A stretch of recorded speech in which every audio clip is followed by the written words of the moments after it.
Gaano nga ba kayaman si Manny Pacquiao at ano ang mga businesses niya? Hey, ako si Mark Verey, ang iyong business chismis buddy.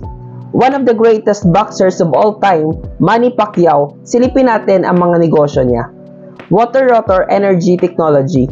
Ito ay negosyo niya na nagpo-produce ng kuryente.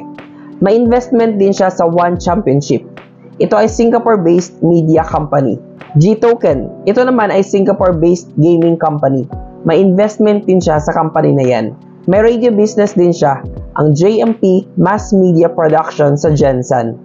Roadhouse Economy Hotel, meron to sa Gensan at South Cotabato. Pacman Wildcard Gym, JMP Shalom Travel and Tours. Meron din siyang water refilling station, ang Pacquiao H2O. Team Pacquiao Store ng Manny Pacquiao Merchandise. Meron din silang digital printing solution, itong MP Princess Digital Printing Solutions. Pacman Beach Resort sa Sarangani Province. Siyempre, Jinkies Fashion World na mga women's apparel naman.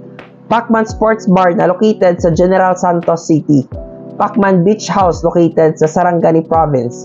Si Manny Pacquiao din ang founder ng MPBL. Ang estimated net worth ni Mr. Manny Pacquiao ay umaabot around $200 to $300 million. Kung nagustuhan mo ang ganitong klaseng mga content, please like and follow for more.